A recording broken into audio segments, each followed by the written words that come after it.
My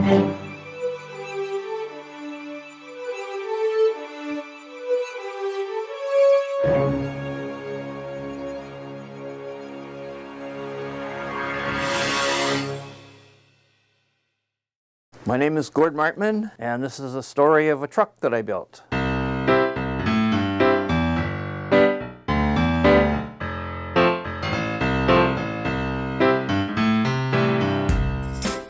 1979 International Transstar, single axle, and it's a long story.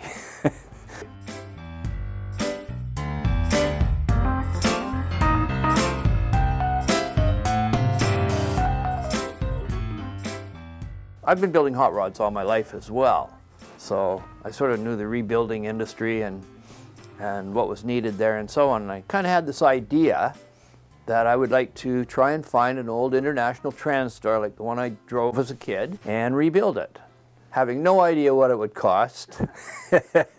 I know now. And this truck, it's got a whole bunch of memories for me. The fellow who taught me to drive it took me under his wing when you're young and nobody else would, a fellow by the name of Ed Lee. And then his boss was Eric Slegg from Slegg Lumber. And so, he had to get approval from his boss and everything to let some young guy drive his truck and so on. So that was a great start to my career, I think. And so I kind of built the truck with his memory in mind a bit too.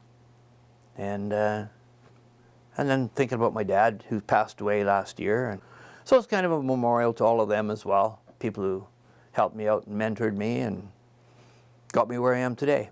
I owned a house in California, so I was down driving around the desert in California, and in the back of this old warehouse property, from the freeway, I noticed an old International Transstar. And it was a single axle, I guess it was an old fruit hauler for hauling, the fruit from the orchards and that into the canneries and whatever.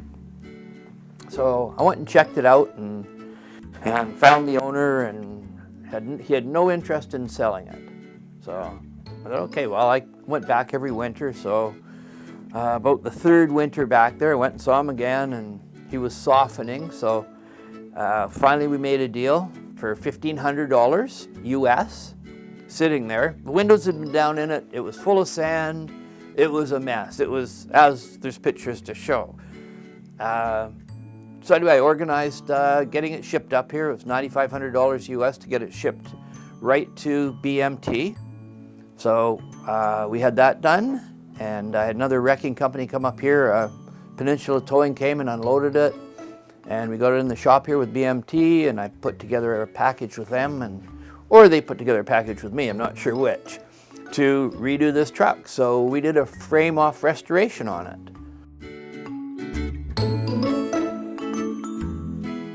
Gord came and visited us, introduced himself. We knew of Gord Martman. He had owned a company in town here,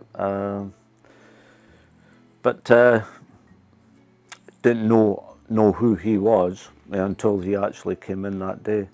He put a proposal to us about refurbishing this truck that he had first driven when he started trucking. And to be honest, while it was appealing, it was unappealing as well, because we know when you get into things like that, it's time consuming. It can tie bays up and stuff like that. And as most shops will always tell you, you don't like customers hanging over the top of you. However, Gord proved to be the complete opposite of what most tend to be. So we put Fraser Kay, the mechanic, essentially in charge of the project in terms of the day-to-day stuff, and with William and I kind of being kept apprised of what was going on. So my name's Fraser Kay, and working for BMT, one day I was assigned a job to start an old truck that had come in. So an apprentice and I went out and sourced the truck out and organized batteries and fuel, and we started it. We met with Gord and got a full idea as to what was going on with the truck, and then we got at it. And the whole program was to dismantle the truck and sandblast it and clean it. So a couple of us started at removing large chunks and then down to the smaller chunks and documenting what came off of where, and on and on and on. Every part on the truck came off and was sandblasted, then primed and then painted, and then refit. My name is William Whitelaw. Been part of the project for Gord Markman right from the beginning. When the truck arrived from California, it was there was a big hype round about Sydney, round about the trucking community. The story behind how Gord wanted to have this truck. So I was kind of responsible for trying to keep things moving as far as getting the truck in and moving on and getting it stripped down to where he wanted it. He wanted a complete refurbishment, completely down to the frame, everything sandblasted, clean, taken care of, and made sure that everything was in good working order. Anything that could be reused was reused to keep as original as possible for the truck itself. Although there's a lot of modern day updates that have gone into this that Fraser Kay had to spent a lot of time on in making sure that all went together as it needed to, which didn't come without its challenges, big time. There was a lot of hours involved. You know, when I started the project, I figured, like I always figure, you know, $100,000 easy, we'll have this thing on the road, right? Well, $100,000 got it taken apart. The truck itself had 1.6 million miles on it when I bought it. The 350 Cummins had a rebuild done on it, 160,000 miles before they parked it. So it was in pretty good shape, the engine was. So we looked at putting maybe an automatic transmission in it. We looked at a whole bunch of options. In one of the meetings with Gord, it's coming to me that this is more of a hot rod, because Gord loves hot rods, than a work truck. And it dawned on me that, well, there's got to be some creature comforts put into this thing, because it was a tough old truck. It wasn't meant for comfort. It was meant for doing a job day after day after day. Fine, tough old truck. Hard as hell to have a holiday with.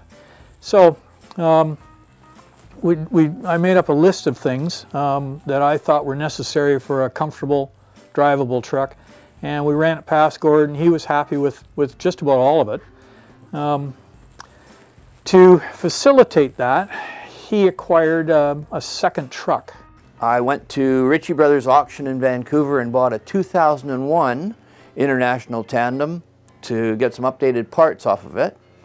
And we had it towed over with another wrecker, and we took all the suspension out of it. ABS brakes, self-adjusting brakes, power steering, air conditioning. We stripped it. The plan was to update the truck. So the finished product is a 1979 driving on as much new technology as we could get it.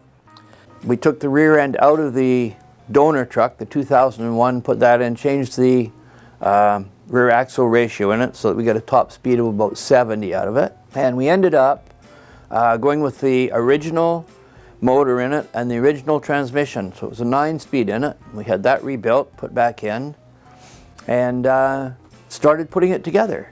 So I ended up with a stripped set of frame rails, and I'm building a suspension front and back for the truck, and then all the details that went on with that. I had to have leaf springs built for the front axle. I had to design them, and then a spring shop across the way made them for us, and they had a lot of questions, and the back and forth on that was, you know, and then the nights of, boy, is it going to work? And surprisingly enough, it worked. A lot of the original air system on the truck was very simplistic. It was just enough to get the truck down the road. 1979 nobody was really into this stuff yet. It's not that way now. And this truck will pass for about a 2005. It'll go, anybody that inspects it will realize that it's been brought way up above standard, what it's supposed to be. Doesn't make the truck ride any better, makes it safer. The next challenge was power steering. It had a manual steering box when the truck drove in with a homemade hydraulic assist on the passenger side. It was terrifying. It scared all of us. It was just put onto this truck. So that came off, and it went with the other axle. So we acquired a steering box and then built a mount to hold the new power steering box to the frame and get the geometry right so all the linkages will work. And then a pump had to be installed on the engine to handle the power steering. And then I had to, because of this cab, the cab falls over on the steering column telescopes away from the steering box, right? So I had to make up new shafts and get the geometry to work, because the steering column was fixed, like it was the steering wheel and the column, the stock, were in position. I've now hung a steering box, you know. It was as close as I could get it, and the conversion worked out beautifully. It's a lovely set of power steering in it. So then the next challenge was back deck of the truck. Talking to Fraser, the head mechanic on it that did most of the work, he thought that it was going to be light in the back end with nothing back there. So he designed kind of a big steel heavy cover that went over the back that the fifth wheel hitch mounted on. And that probably added about, with the hitch and everything on it, maybe 1,000 pounds onto the rear end of it. And then we built this big, also Fraser's idea, this big stainless steel bumper across the back of it, which added more weight to the back end of the truck. So I think from a traction point of view, that was probably a really good idea. Because of the airbags, and a lot of the time this truck will be running empty. It won't have a trailer on it. I added horsepower, which has got 350 horse. It's a very short truck. Put the duals onto rein, and we've got an out-of-control situation. So I realized that I needed some down pressure on it. Getting rid of the leaf spring suspension took out a couple of 1,000 pounds. I had to put that back in, and we did it by building a really nifty deck that went across the back of it and down it, and then the back bumper. The back deck gives us about 1,000 pounds. The bumper gives us about 500 pounds. And then the fifth wheel went on top of that. So, you know, the weight's starting to escalate. We fabbed up this deck here in the shop, and it started with big sheets of half-inch plate. And then we have a very talented welder on staff that went away at it and fit everything. And we had to get it to cooperate because it had to sit over top of the frame and was bolted through the sides, not through the top. It's a movement thing. But we couldn't have too much air gap between it. It had to be a tight fit. So it was a real challenge to get this thing, because it was a big piece of steel, and to keep it as straight as Dex did. He did a marvelous job of it. And then there was, I don't know, 18 bolts that went through it that had to line up with previous holes in the truck. It was marvelous. And it was so exciting, because we'd make these things, they'd come out of our head, we'd draw them up, make them, and then go, wow, look at that. It was kind of cool. And Gord was with us. It wasn't, there was never any comments of, you know, you're overboard, you're out of budget. Like, you know, we never heard any of that, eh? It was good. You know, the radiator went in this direction to be rebuilt. Air conditioning, wow. Air conditioning was part 01 and part 79. One of the AC guys was just like, this is just goofy.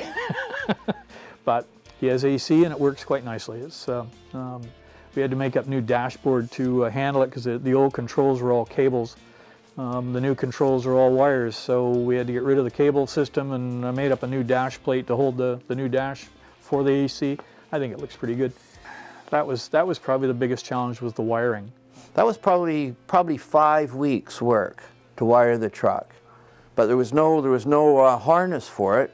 So every wire had to be done individually and then pulled into place, and a switch set up for it. And but everything's working. Very pleased with all of that, and it was a real rat's nest once you saw it finished too. I mean, there was wires everywhere. I didn't realize there's that many wires in a truck like that. The highlight of the wiring, you know, other than it being done, was the back bumper. And I hope you get a shot of it running, because the lights run sequentially out. Like when you put a turn signal on, there's 6 lights that flow from center to the outer edge. When you step on the brake pedal, they start in the middle and go out, and then come on solid, right? They're beautiful. It was a real work of love. I liked it a lot. We'll make some differences the next time we build one, but we learned a lot with that. But it's gorgeous. And then the fuel tanks. Because of all the other stuff on this truck, we wanted the tanks as big as we possibly could get them, but not to be crowded. So we had to have tanks made, which were shorter than most truckers wanted. It ended up as 36-inch long tanks, one on each side, with fuel gauges and stuff. So there was the back and forth and the holding the breath, because you know, you make out line drawings and you fax stuff over to Kelowna, and then they send you back an engineering thing saying, sign this. And, oh yeah, I hope this works. And away it goes. And damned if it didn't all work, eh? It all just went together. Interior, that was not my department, but I ended up in there a lot. And the upholstery guys came in and did a marvelous job. That was neat watching them do their thing. And then we had to mount air seats into the truck. And that was the passenger seat was originally rigid, and it was small. So Gord dug up some big bucket seats for it, big comfortable bucket seats, and then some low profile air ride frames for them. So the seats are on air, the truck's on air. When I started road testing the truck the first time, I got out by the airport and realized that I hadn't added air to the seat and that I was riding a hard seat. And then I realized how smooth the truck was. And that was all this air suspension. I added some air and I just went up, and it made no difference in the ride. Eh? It was lovely. Windshields were the big stress, is that both windshields were smashed when the truck showed up here. And because of their shape and their age, I kept having this dreaded fear we're going to have this really, really nice looking truck with no windshields in it. And Gord, like almost to the last quarter of the game, he found windshields and got them here, and which was good. That was probably one of the most difficult things to find in the whole truck. We found a passenger side windshield out of Edmonton for $350. I thought, okay, well, we should be able to get the other side for $350 somewhere in North America. Anyway, we looked for 3 or 4 months, finally through a third party, and it was $1,750 US for this side. And it was the only one around. There was nothing else available we could find anywhere. And then the one didn't fit. The guys had to take it away. They'd put it in and it was too tight, so they'd take it away and we're gonna go and grind it. And I'd cringe like, don't break that friggin' window. They had to grind it 3 times before they finally got it right. They had the roof lights, they were a bonus too. So, it was the last 6 lights in captivity. And they were in International in Edmonton, way in the back of the warehouse apparently. And they were exact replacement lamps, roof lights. They're kind of a bullet-shaped thing that stands off of the roof. The new ones all sit right, like complete contact on the roof. The new ones are stronger, but then the old ones looked way better because they look more like an Art Deco style of taper. There was a couple of times that I was heard to say that I'll be glad to see this one over. But now I miss it. I saw it at his house a couple of weeks ago, and it was like an old friend. I wanted to go up and rub his little headlights. Certainly in North America, and most of these trucks are in North America, this is a one-of-a-kind truck. Nobody else has one. It's almost priceless. I haven't even seen another one on the road probably in the last 10 or 20 years. Don't know how many of them were built, but there was a lot of them around in the 60s and 70s. There was one of the main trucks on the road that you would see, but there are none left on the road now. Overall, I can't say that we regret getting involved in this project at all. And as I say, we're very happy with the way it turned out, and probably more pleased that Gord is happy to show it off and proud of the way the truck ended up. Yeah. No, I think I'm pretty happy with it. I'd just like to say that BMT that I worked with on building this truck were great support to me, and were patient with me. And I was patient with them, so that went both ways, but I'm very pleased with the outcome. Yeah, so I'm very proud of the truck. But yeah, just it's been an immense feat for our company, and the employees, the work ethic that went into making sure God got what he wanted was there, and it was great to see, and I admire what the employees did and the effort that went into making a guy's dream come true, because really at the end of the day it was God's dream, and he envisaged what he wanted to see in it, and I think from what he's told us, he got exactly what he wanted. He was happy, so him being happy made the rest of us all really proud and happy as well. So thanks for the opportunity, and happy trucking.